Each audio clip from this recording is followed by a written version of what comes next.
हरियाणा के कैथल जिला के नीम साहब गुरुद्वारे में प्रदेश के 15 गैर राजनीतिक किसान संगठनों ने अपने हकों को लेकर एक बैठक कर आगामी आंदोलन का ऐलान कर दिया है। बैठक की अध्यक्षता भारतीय किसान यूनियन के राष्ट्रीय सलाहकार अजीत सिंह हाबड़ी ने की। सरकार की वादा खिलाफी के खिलाफ बैठक में उन्होंने कहा कि सरकार ये कतई न समझे कि किसान चुप बैठ गए हैं। किसान आंदोलन को गति देने के लिए हरियाणा को 4 जोन में बांटा गया है, जिसमें कैथल, पानीपत, जींद और करनाल शामिल है। किसानों का आरोप है कि सरकार ने भले ही तीनों कृषि कानून वापस ले लिए हो, लेकिन घुमा फिरा कर किसानों का शोषण करना बंद नहीं किया है, जिसका उदाहरण करनाल जिला का एक किसान है, जिसे शाम के समय बैंक से नोटिस दिया गया और सुबह उसकी जमीन को कुर्क कर दिया गया।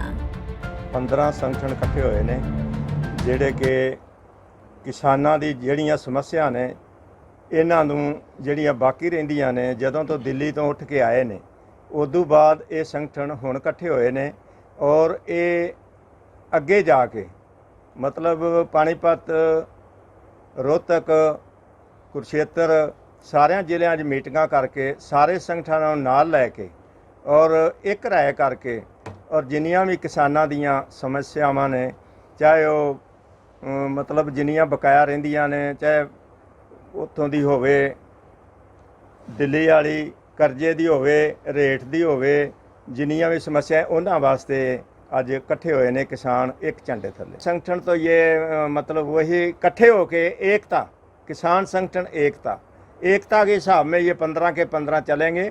15 यहाँ से चल के अगले ज़िले में जाएंगे, दूसरे में जाएंगे, पूरे हरियाणा को इकट्ठा करेंगे और मिल के काम करेंगे। ये जो हम कर रहे हैं सारा हरियाणा का जो किसान है, जितने संयुक्त किसान मोर्चा से जुड़े थे या उसके बाद जो संगठन होंद में आए, सभी संगठनों को एक करके वही जो दिल्ली में मोर्चा लगा था उस मोर्चे उसी तरीके की तैयारी सरकार के जो सरकार हमारे धक्केशाही कर रही है उसके खिलाफ खड़े होने के लिए पहले भी किया था।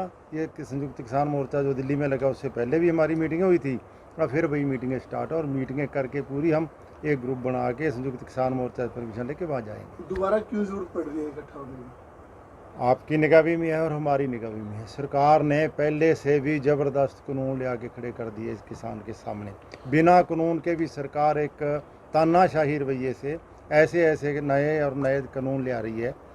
किसान को ये नहीं पता होता रात को सोए भी आज ज़मीन मेरी है कल किसकी होगी। ऐसा जो सरकार तानाशाही रवैया ले आ रही है, किसान की ज़मीन कोई बैंक नहीं कुर्क कर सकता था। ये कहाँ से लेके आया है? करनाल में उस किसान की ज़मीन कुर्क हुई है। ये बिल्कुल गलत हुआ है। ना कोई शाहूकार ना कोई बैंक किसान की ज़मीन और घर कुर्क नहीं कर सकता।